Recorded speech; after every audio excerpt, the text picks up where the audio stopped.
financial crisis recovery. Foreclosure, short sales, bankruptcy, credit card debt, job loss, depreciating home values, money management. Peace of mind when it comes to your finances seems completely out of reach under current conditions, but there is a way to achieve it. For the next 60 minutes, you're going to find out how to cover your assets. Cover your assets. Now, here's nationally renowned speaker and expert on getting you on the path to financial strength, Todd Rooker. Spoke a little too soon there. Good morning and welcome to Cover Your Assets. First off, I want to welcome one of our new sponsors, Kaplan Professional Schools. I am absolutely ecstatic and honored that Kaplan Professional Schools is willing to sponsor our show. It is unprecedented for them. They've not sponsored an instructor, much less a radio show, ever before, I believe, in their history. So I'm just absolutely honored to welcome Kaplan Professional Schools as a sponsor to our show, Cover Your Assets. Good morning to everyone listening. The topic today, this show is all about dealing with people who are considering self-directed IRAs, and I'm really, really excited to have the foremost expert here, Todd Grill with Nexus Direct. Todd is, as all the professionals that I bring on, the absolute top of the shelf when it comes to this particular area. And we're going to be talking about something that I think is of great interest to a whole lot of people, which is control over your qualified retirement account.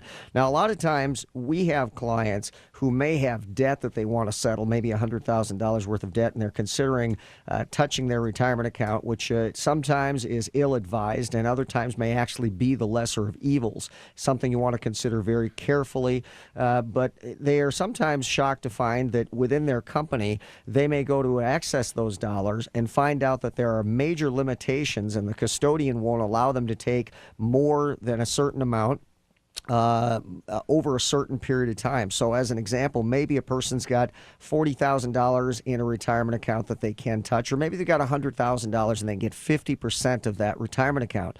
So great, we can settle $100,000 in debt at $40,000. That's wonderful. However, what if the custodian of the account, the employer who's managing that or overseeing that, says the maximum you can amortize the repayment of that loan is 48 months, and the $40,000 has to be repaid plus interest over 48 months, and that payment winds up being more money than what they would have had to pay as a minimum payment that apparently they couldn't afford on all of the other outstanding debt. Wow. What if there's money in a previous employer's account, retirement account, that can't be tapped anymore because they're no longer with that company, and so consequently that's not an option? Well, when we send them to Todd Grill, they can direct that account, control it themselves, and as a result, we can utilize those funds in the way that we like. So that's just a little insight into one of the reasons that we use Todd. And of course, as always, I spent a lot of time seeking out the very best person. So good morning, Todd. Tell us a little bit about your business and what you do. Yes, good morning. Thank you very much for having me on the show, and good morning to all your listeners. The company I own is called Nexus Direct IRA, and we are an administrator for all different types of self-directed IRA accounts, and we specialize in the facilitation and record keeping of alternative investments inside retirement accounts. So typically our clients are not buying stocks, bonds, and mutual funds that the wirehouses and brokerages service and sell. We are facilitating and funding alternatives such as real estate or private placements, any of the investments that are legally allowable inside a retirement account other than stocks, bonds, mutual funds. We're not a brokerage company, so we don't sell anything. We administrate and facilitate and then record keep. So having said that, a person could choose to invest in stocks, bonds, and mutual funds, as you've described, but oftentimes they choose not to. And you had also quoted a little statistic that I found to be interesting. What is the average return on investment for the folks that choose to self-direct their accounts with you, Todd? Well, last year, I don't have it for this year. Last year it was 14.7% was the average. We had clients that were getting well over 50% rate of return by themselves on their own self-directing. Wow. Wow. So, and it's interesting because having been in the financial planning business for pretty much the majority of my life, over 25 years, we've always talked to clients and said, look, you invest in the things that you understand. And when you get outside of your field of understanding, that's when you start reading the prospectus and buying into that and getting into dangerous territory. Absolutely. That is our mantra, to invest in what you know, invest in what you understand. It's the Warren Buffett philosophy. Absolutely. Well, as always, I'd like to encourage listeners to call in anytime with your questions at 651-646-8255. If you are curious about self-directed IRAs in any form, please give us a call and we'll field your questions. Again, that number, 651-646-8255. So, Todd, why don't you start off by telling our listeners what exactly self-directed IRAs are and how they differ from traditional IRAs, possibly company-sponsored and the like? Yes. Well, the self-directed is becoming a really marketing term and a buzzword. Companies like Fidelity and Vanguard, good companies, tell you that and promote the fact that you can self-direct. Well, here's the problem. You can only self-direct within their funds, their assets, their investments, proprietary investments that they sell. You really don't have any control over it. Total self-direction means that it's unlimited. You can invest in every conceivable investment that the IRS allows, and there's so many investments that the clients are not aware of that they can invest in using their retirement plan. These other companies don't promote that. They don't understand it. They're not trained in it, so they do not tell the client about it, and so that's part of the problem. Well, quite frankly, Todd, why would they? They're looking for assets under management, and if you were to invest outside of their family of funds or their particular equities and investments, then obviously they're not making any money. Why in the world would they ever direct a person into something like that? Absolutely. These companies are totally product-driven, not client-centric. If the consumer would just understand one thing today, is that these companies are product-driven, not client-centric. So really, something worth mentioning here.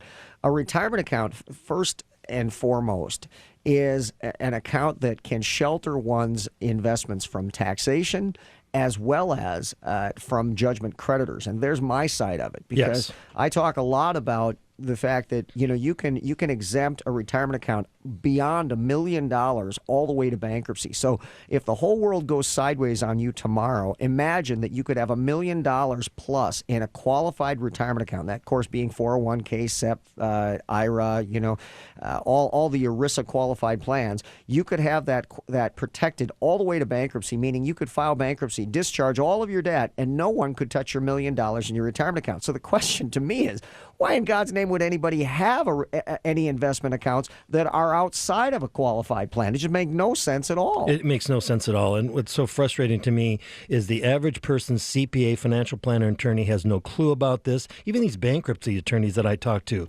have questions about this, and they don't fully understand it. This is a niche. So it is extremely frustrating. That's why they have to go to somebody like you that totally understands this, so they get protected and have covered themselves. And that's the name of your company, your name of your radio show, obviously. Well, somebody like me or you, right? Yes. Well, yes, that's true too. That's not part of our function, even though we understand those rules. Well, and being able to have a clear understanding, because folks will say to me, well, hey, I'd love to invest in real estate or gold or bonds or something that is outside of the realm of what my company offers. And I've got 3 accounts from each one of my successive employers. I've got the one that I'm with my current employer, but the other 2 are basically back there, and I don't know what to do with them. I'd love to invest in real estate because I understand that this might be the best opportunity of my lifetime to make money and develop net worth in real estate, with the pricing being as it is. And we all know at some point the pricing is going to begin to climb up again. But, I when I consider the cost of taking a loan against my retirement account to use for retirement or use for investing in real estate, and I say, what? Yeah, got to take a loan. And I say, no, you don't have to take a loan. Your investment account is the vessel And what you do inside of that is your choice. So when you go to buy real estate with your qualified account, you're not taking a loan. You're using that retirement account to buy the investment. The investment just happens to be, in this case, real estate as compared with a stock or a mutual fund. Yes, huge point. I run into this all the time with bankers and financial planners where they're telling me that the client is borrowing against their IRA.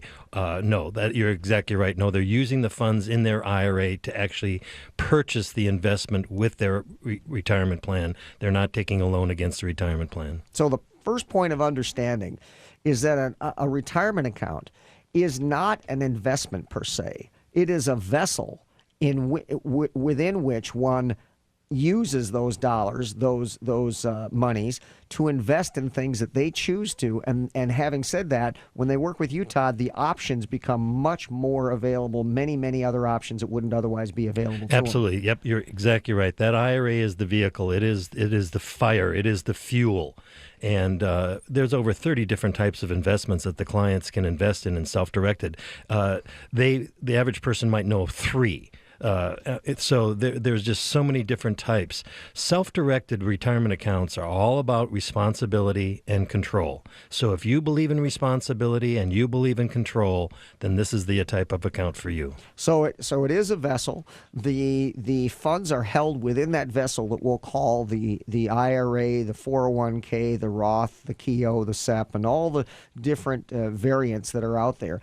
But what you do within them is your business. Now, the thing that is also very important to note is that Todd is not being paid as Nexus Direct, is not being paid to help you and give you investment advice. It's not what they do. They simply help you set up the structure to be able to do that. So tell us a little bit about that process, Todd, and how that might work. It's actually a very simple process. We have a short application form. We are an IRA sponsor administrator. We work with the clients to get their money transferred from wherever it's coming from. So it's coming from one IRA custodian to us as an IRA custodian administrator. That's a service is included in our price.